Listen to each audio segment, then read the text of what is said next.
Hey everybody, welcome back to another episode of Coast to Coast on the Her Hoop Stats Podcast Network. I'm Karina Mustafa alongside Calvin Wetzel, and we are going to have some fun today. The WNBA has unveiled their 2025 regular season schedule ahead of the expansion draft this Friday. We're going to go through all of the teams' social media campaigns and how they released each of their schedules. And of course, we're going to get into our NCAA performances of the week and our games to watch. Cal, are you ready? I was so ready this week that for the first time we've been doing this for over a year. I'm pretty sure I don't even know what episode this is. This is like episode 60 or something. This is episode 60. Yeah, like Is it? another Was I right? milestone. Yeah. In the first 59, you beat me logging into the StreamYard. But today I was here first. That's how ready I was. So I just want it to be noted. And it's only because I was having technical difficulties with my laptop camera. Just It so was not people because I know. was actually on time to anything. That would never happen. But it's all good. We're very unserious here. And that's part of our headline of the week this week, which is the 2025 regular season schedule release. All 13 teams, which is kind of wild to say, have their schedule for the upcoming season. The new Valkyries expansion team will be in action on opening night. Then we got Lynx versus Wings, the number one pick, obviously going to Dallas. We'll see who that ends up being, although we probably have a good idea. And then Dream Mystics. There's also going to be a record high 44 regular season games, more basketball than ever. Cal, do you have any thoughts on the schedule itself and maybe how teams might look like by the time we get to May 2025? That feels like 10 years away. Honestly, I have no idea what any of these teams are going to look like with free agency and everything. But I do want to say, like, at some point, I would like for the WNBA to make opening night cool. And not, I know that right now they make like the second day is the cool one, the Saturday, because Yeah. that's like when the ABC window is. And so you get the nationally televised game, and we have that. It opens on Friday. I'm assuming those are going to be League Pass only. I don't understand why we open on League Pass, but that's how it works. And then the second day, you have the big time stuff. You have Chicago, Indiana. We could talk all sorts about like how big that matchup is and that budding young rivalry. And then you have Las Vegas, New York, obviously have been the super team rivals of the last few years. And I'm sure that I haven't even seen TV info, but I'm sure those are going to be on ABC. So Yeah. it's Saturday feels like the actual opening day, like the big bang of getting the season started. And maybe at some point we could just make that opening day because I feel like opening day should be cool. But Yeah. that's my negative thoughts on the schedule.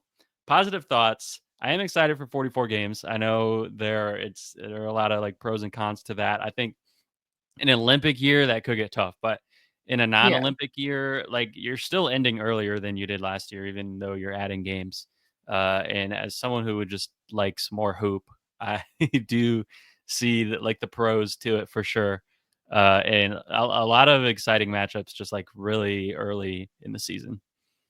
Yeah, and I will say, like, I am glad that the New York ring ceremony is happening within the first week of the season and not like when the Aces won before and they did their ring ceremony like in the third week of May or whatever it ended up being. And that's a little bit, anticlimactic. You're already started the season when you're defending champions, and it's funny what better team to get your rings in front of than the Las Vegas Aces. So they're kind of messy with that part of it, but I think you and I both are in support of that. And then also, free agency is going to start happening soon. I think WNBA teams can begin negotiating on Sunday, January 21st, and then they can officially start signing contracts with teams on February 1st. So will be interesting to see how everything shakes out after this upcoming expansion draft this week, and then free agency, and then by the time we get to the regular season. But we decided we were going to do something really fun with this regular season rollout. I'm bringing out the tier list because we're going to go through every single social media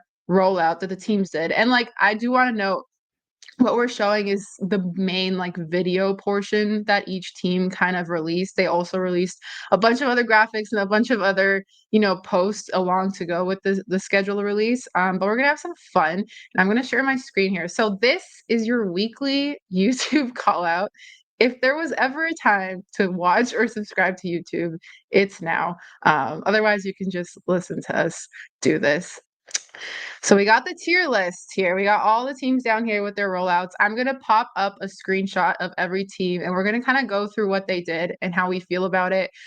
This is in no particular order. I just uploaded all the pictures and StreamYard just added them randomly. So there's no bias with who we're starting with, but there will be once the tier list is finished. The tier list itself, all the way at the bottom, you see the letter D. That is what we're going to deem the worst rollout. And then obviously it works its way up with the S tier being the best out of them all. Cal and I have not planned who we think is going to go in which tier. So this should be a lot of fun. Cal, are you excited for this? I am, yeah. We'll see how much we agree, but honestly, there were some of them that I was just like, I'm gonna see what Cree thinks, because I don't know, this I could go either way. agree. And there were some of Some them are, that I did have yeah, some good thoughts on. some were really well done. Some were a little bit on the other side of the spectrum. So let's get into it. And let's start with the Indiana Fever, who did this Pictionary between their two little mascots. This is one, Cal, and we'll see how you feel, where I think I'm on the side where it didn't come out as cute or nice as I think they would have hoped to. I personally am also not the biggest fan of a lot of mascots. I think, like, obviously, like, we're gonna get to Ellie later on, like, she's like a special case, but there's nothing that stands out to me about Freddie where I'm like, oh, this is a good, good campaign to use him in. And to have a little version of him too is a little scary for me personally. But what did you think about this one? No, I'm with you. I mean, if you're not on Ellie's level, which is literally every other mascot in the world is not on Ellie's level, it's Yeah. like it feels a little bit forced. And I like the concept in theory would have been cool, but like you said, it maybe didn't come out like as cute as they They thought it also would. weren't good. They also weren't very good at the Yeah, Pictionary. Like yeah. it was all just like scribbles, and then I don't know. I Anyway, can see how someone thought that had potential, but it yeah. didn't pan out. So where should we put it, Cal? Should we put it at the bottom? I'm okay starting that one at the bottom. I'm gonna be honest. Okay, you know what? I'm on the same page. We're gonna put that on the D tier. Really sorry. Honestly, like Indiana's social content is normally like very, very good. They have like an elite team. This just didn't really hit with us. And then speaking of mascots, it's actually funny that this one's next. The New York Liberty released like a 10-minute video of Ellie the elephant being interrogated essentially about the upcoming schedule and they asked like her different questions. She was hooked up to like a lie detector test and they asked her like, do you have any like fun guests in store for this season? And how do you feel about ring ceremony night and things like that? And Ellie was just being her best. She had these two like Liberty people behind her who were also speaking for her because obviously, we haven't heard Ellie's voice as being a mascot. This I feel like was done a lot better, but it was too long. It was like 10 minutes long and I honestly like didn't wasn't able to sit through the whole thing, but the production value was incredible. What do you think, Cal? Once again, 100% on the same page. I think if you would have told me like before I saw these, like one team is going to do like Pictionary with their mascots, and one team is going to have 10 minutes of their mascot being interrogated with a lie detector, I would have said the Pictionary sounds way cooler. But then when you Yeah. watch them, it's actually the opposite. This one actually was significantly better. But again, too long, 10 minutes. You got to cut that down a little bit, Liberty. I'm sorry. It's a lot, right? And like to your point that I saw in the show notes, none of us are gonna remember the dates just from watching the video. We're gonna head over to the schedule page on the WNBA website, regardless, or the team page or whatever it is. So it's a lot to retain. So even though it is long, but the production value I think was a lot better. And like Ellie is a mascot that people I think have related more to. Where should we put? Should we put it a little bit higher, like maybe on the I was B thinking in the tier? middle. Yeah, yeah, right there. Yeah. Yep. Look at us. We're on the same wavelength. So really, this wasn't planned, you guys. Okay, let's move on to the next one, and that is the Atlanta Dream. They did a welcome to the cookout video and basically um, really just tapped into the Atlanta culture. And I think this was really done really well. The actors in the video were all super engaging. They had a different person saying something for whatever team they were showing the matchups for. I thought it was quick, it was snappy. I really enjoyed this one. Cal, what did you think?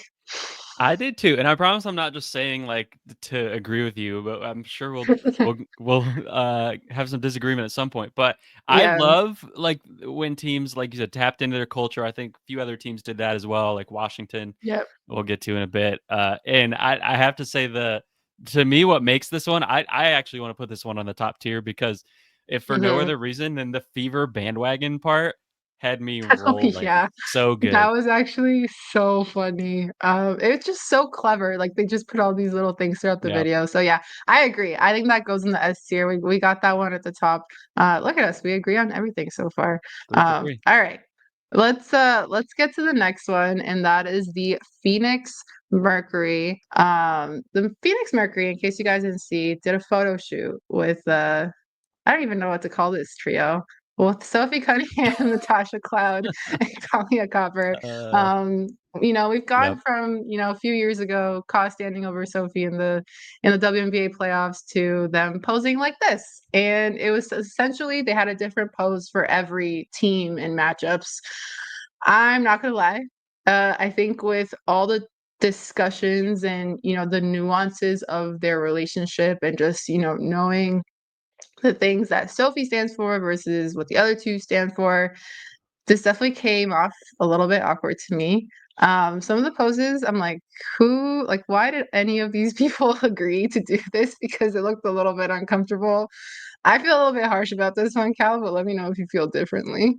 Nah, this was pretty cringe, and I think, like you said, what they stand for, like, the timing of, like, the election and everything, I think plays into this one as Yeah. well, but I'm gonna firmly put this one on the bottom tier, and Yeah. it's not like I'm not saying anything like this is Ka's fault or whatever, it's just, this this wasn't it.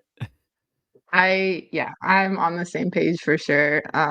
And it's funny that we're doing this next team today because today that we're recording on the Wednesday is Spotify Wrapped Day. And the Minnesota Lynx, which is our next team, did the Spotify Wrapped style with their 2025 release. They did it as a looking back at 2024 and then looking ahead to the 2025 season. It is a bit long for my liking. It's like I think it's like 3 minutes long or something like that. But I think that this was done so creatively, and just like was really smart in terms of knowing what time of year it is and knowing that Spotify Wrapped was happening pretty soon. But Cal, yeah, what were your thoughts on the links rollout? It was definitely very timely with the Spotify thing, and I think it was really cool, like, how they kind of they were very intentional about, like, each part of this too with the music that they were choosing, and Hmm. kind of the look back because Spotify Wrapped is like a look back, right? So making it like a look back at Yeah. the 2024 season, but then, like, tying that into, like, how that applies to looking ahead at the 2025. Great ideas all around. I would say this is, I wouldn't put it on the Atlanta tier though, so I would give this a Hmm. solid Like an whatever the A, second tier maybe? is. A, yeah, Yeah, yeah, A. the I A. can't even see, it's I too small agree. on my screen. Are you with me? Yeah. Yeah, yeah, yeah, I'm with you, I'm with you. I agree. I think that goes on the A tier, that's the second tier there. It's really good, but it's not, like, in that highest tier where it's clearly separated among the rest.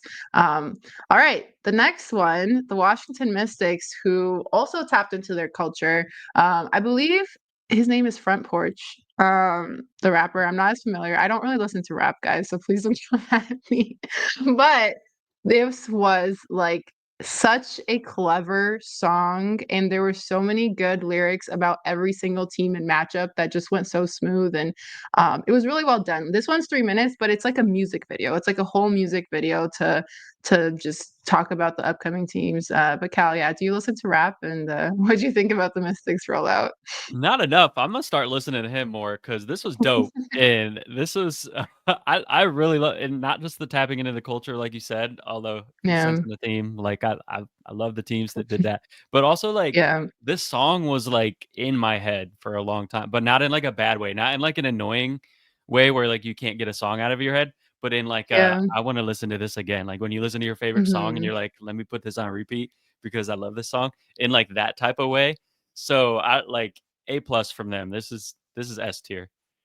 Yeah, I think I agree. And you can tell from all the comments too, it was received in a really positive light and people were really happy. And every time you see something like, DMV stand up or whatever, like tying it back to the city, I think people really connect with that and it really makes it feel like it's your team if you do live in that city. So I do appreciate that aspect of it. This next one actually might be my favorite out of all the social media rollouts, and that's the Chicago Sky. They did the suspect challenge, which for anyone who's not chronically online, essentially you film, somebody in your life, like your friend or whoever, and you take turns running and you just like you're pretending like you're, a police officer chasing after them and you're like, suspect does this, and you say like something really embarrassing that they do. And it's just a really, really funny trend.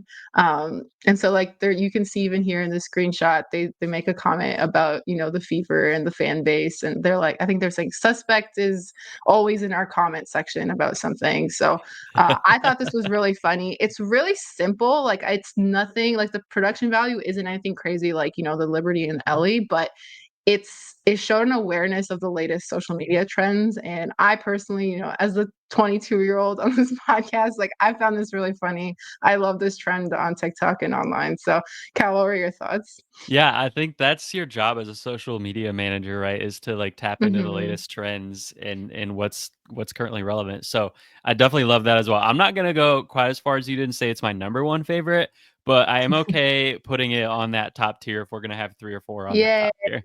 thank you. It's truly my favorite one. All right, let's we're going from my favorite one to one of my least favorite ones now, which is fun. But the Sparks did another, they also chose to go with their mascot. And they did a video which was very music themed. So it's basically their mascot going through a record store and looking at records and all of that. And they put like the team schedules. I think with this one, Cal, you could actually, you know what, Cal, you tell me your thoughts first before I say my thoughts. I don't know. I just this one didn't really grab me. I was gonna say not the bottom tier for me, but do we even have one on the Yeah, second lowest tier yet? I feel like we we if you don't, we we don't. don't. I feel So I like can this is put the it first one there. that goes on that tier for me. I don't know where you're Yeah, at. That's where I was gonna put it. yeah. It's not Because like here, I think I awful, agree. It's like it's shot well, so I think that's the part that I think I like a lot. But I think it's a little bit. I don't boring. even know how to describe. Yeah, yeah, it's a little boring. Thank you. That's actually exactly the words I was looking for. Like there's nothing like too, and pardon the pun, I have to make a pun here. There's nothing jazzy about it, even if they are music focused. So sorry, Sparks, but you go on the C tier. But yeah, let's go to the next one now, which is the Connecticut Sun. I can't play the whole video. I'm just putting the screenshots because I think the video is also like 3, 4, 5 minutes long or something like that. But essentially, it's like a season forecast. We'll play on the words with the Connecticut Sun and with every other team that they were like talking about cloudy weather when facing the Seattle Storm and things like that. I thought it was actually really cool and a really creative idea.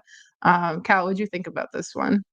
Yeah, I do too, and especially because like half of the league has like a weather related name, so they kind of played on that. And Right. my favorite Yeah. part at the end, if you watch this one and you're like thinking about tapping out like a minute in, make it to the end of this one because the last 10 seconds we get a little cameo from Dejanay, and I thought that was Hmm. fun. Yeah. And yeah, you're right. It's like it's so interesting seeing like which one of these were like too long, which one were too short, and which one were like in the right amount. So do you think that like this should go on the A tier maybe? Like even though it was really well done, it was a little bit long. Yeah, I'm not gonna put it on the tier with those top three that we have, so I'm gonna say A tier. Yeah. Okay, let's go. I love how we have not disagreed yet. Okay.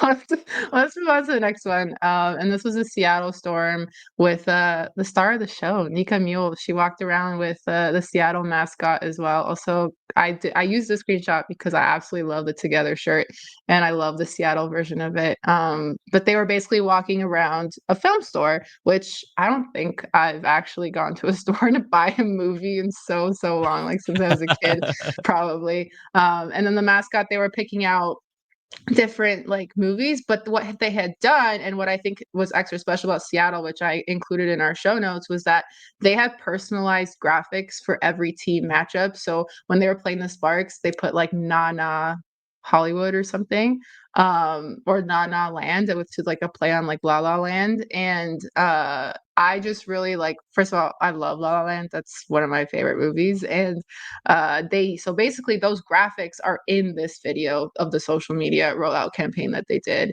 and Nika's like looking at them and like having fun with it and just kind of ad libbing everything. So I thought this was a really fun rollout. Cal, what'd you think about this one? This is 100% S tier for me, and I would if you d this would be, like, the one I would fight the most if someone disagreed with me. I like, this is probably my favorite. This is my literal number 1 out of those 4 Okay. up there, I think. Hmm. Nika makes it, obviously, like, the shirt, like you said, and then all the, like, different graphics, and a little bit of, like, nostalgia, like you said, a video store. Just, like, Right. I think this one was, like, the full package. Yeah, I agree. I think it was really well done.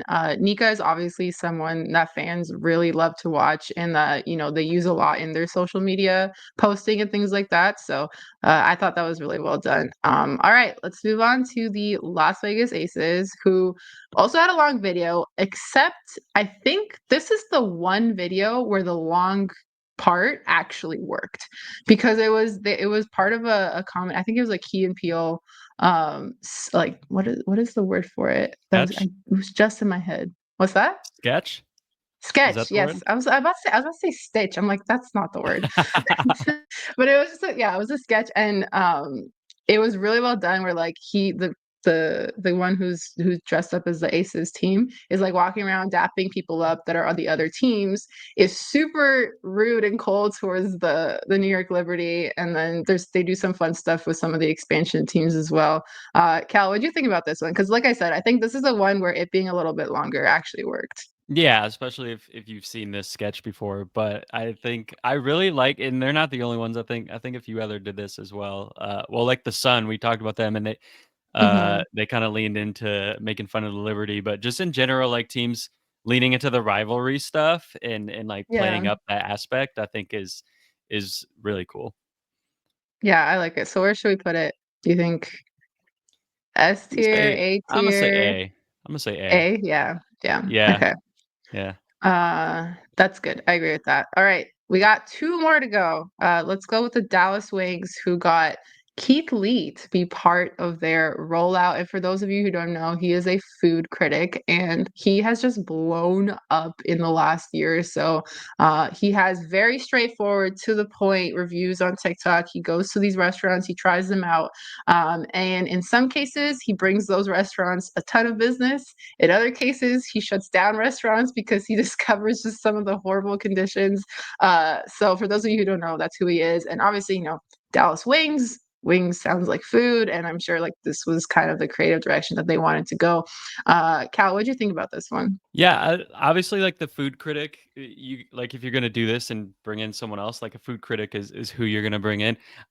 I'm biased, but I will say I think Illinois State did this better by doing this. They did the same thing, but they had like the players trying all these different foods and saying like what they thought of it and if they even like knew what it was in some cases. And I really, again, I'm biased, but I actually liked that a lot. But if you're So gonna where do should it, we put it a food then? critic is yeah. This is middle tier for me. Okay, I agree. I think also because it's like a TikTok style video, so the production value is not as high as some of these other ones. I Yeah, think I'm yeah. good with putting it in the B tier there. And then the last one we have the Golden State Valkyries, the newest team, the 13th team to play in the 2025 season.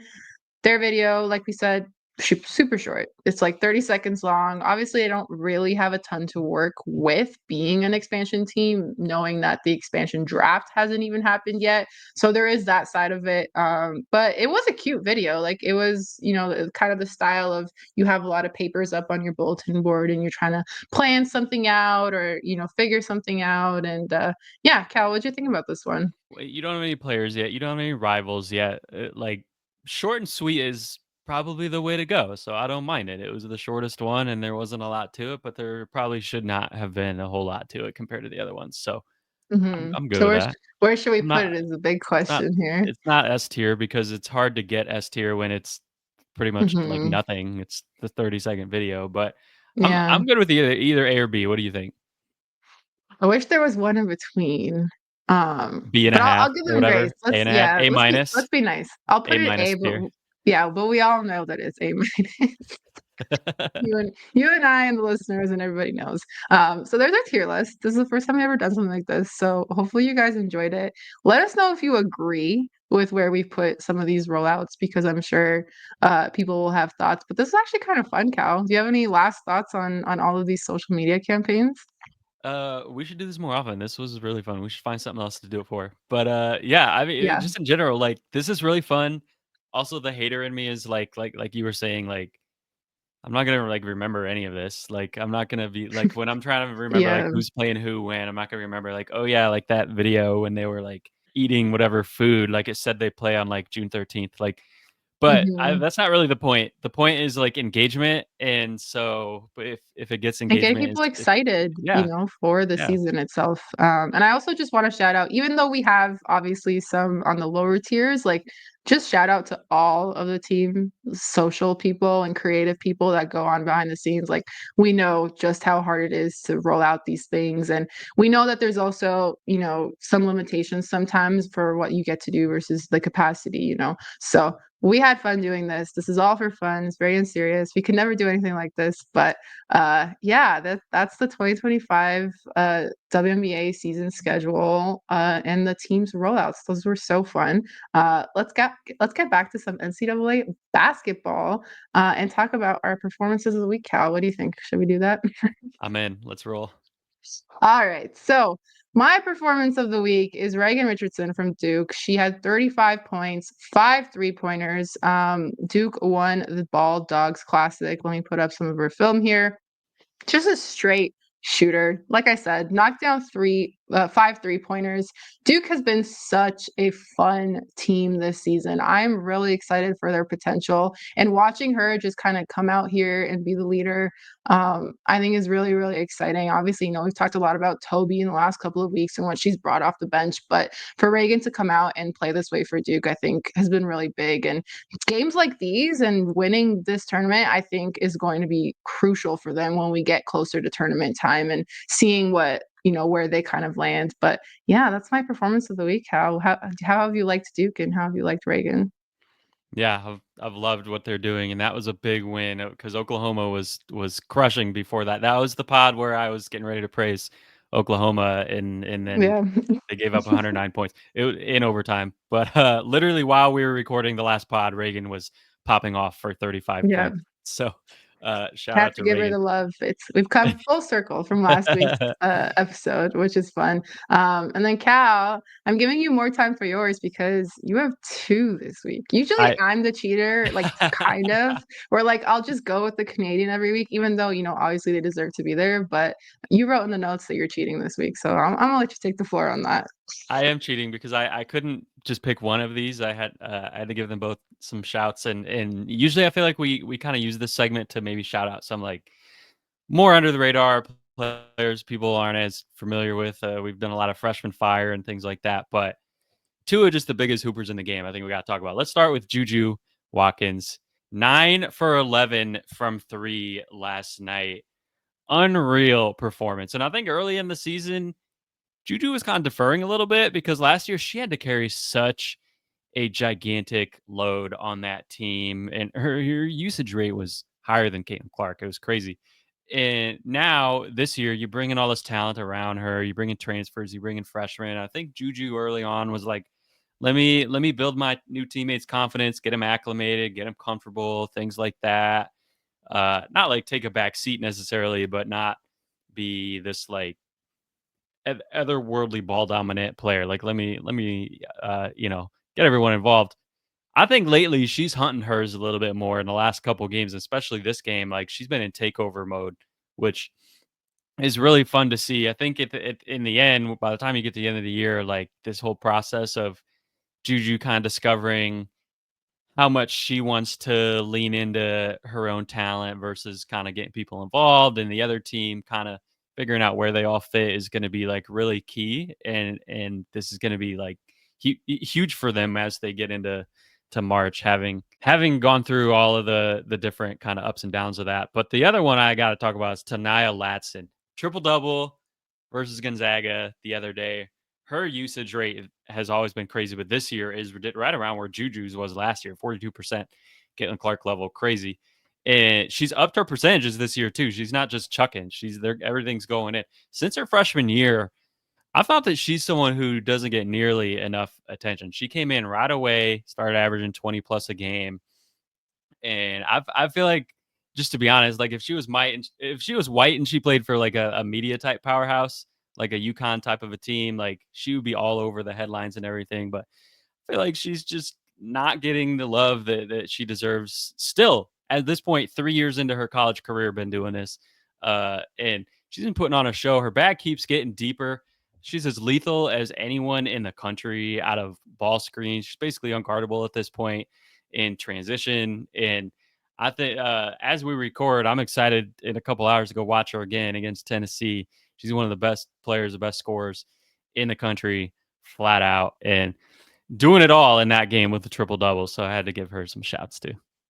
Yeah, two things on your players. One, Tanaya has been absolutely incredible to start the season. I honestly, like you said, I just love watching her play. And then with Juju, I think what you said is actually really underrated in terms of analyzing how she's been this year so far, because when you come off of a freshman season, when you perform the way that you did, people forget that you're human. And Juju's still human. And yes, she's projected to be one of the best players in future time, but she's just a normal college kid who's trying to figure out what works best for her. And I think it's going to be really, really fun to watch her continue to develop. And I think, the whole thing about taking the ball into your own hands versus working with your teammates and trying to go that route, I think is something that a lot of guards tend to think about a lot. They're always thinking about that aspect of their game.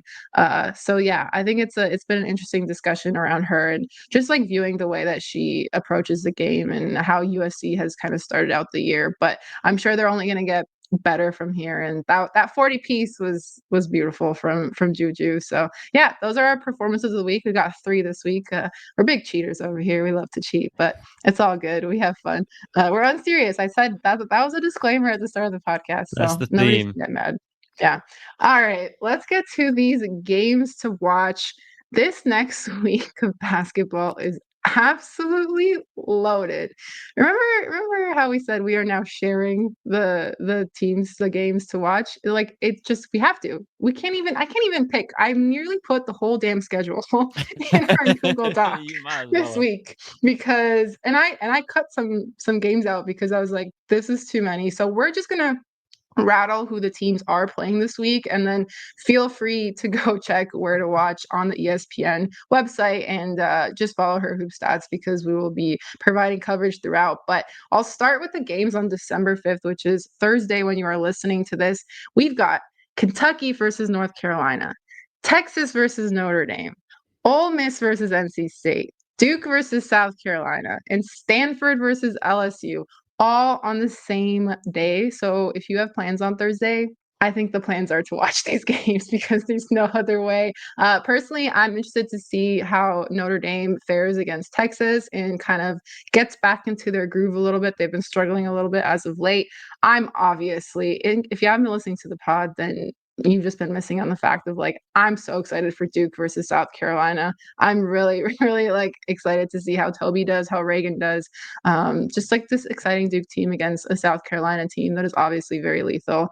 And then Stanford versus LSU should be a good one too. We've talked a little bit about Stanford and LSU to start the season, and that should be a good matchup as well. But December 5th, Thursday, got a lot of good matchups. Cal, what do you think? Yeah, a lot of SEC ACC challenge, which is going to be really fun. I love these challenges. I know that the Big Ten and the ACC used to have one. I remember on the men's side at one point, the Missouri Valley and the Mountain West had one, like a little mid-major challenge. And I feel like every conference should do one of these. Like they're so fun. Why doesn't everyone just do it? I know they're TV rights and blah blah blah. There's all these complications, but just like figure it out. Just because there's it gives us so many good matchups. This is why this week is so loaded because we have it starts off with the SEC ACC challenge, which is so cool, and I love all the like top teams of the big conferences going against each other. We Mm-hmm. also the next day, not the next day, 2 days, December 7th, we got Maryland, You'll Purdue. you'll need you'll need 2 days to recover from the December 5th You games. will. You will. Yeah, that's Yeah, what I was getting at. We're getting into Big Ten season already with this slate. Maryland versus Purdue, USC versus Oregon, which for some reason is a Big Ten game now.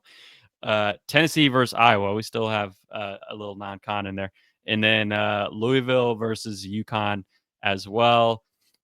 I am very excited for USC Oregon in particular on this one because RIP Pac-12. yeah, right.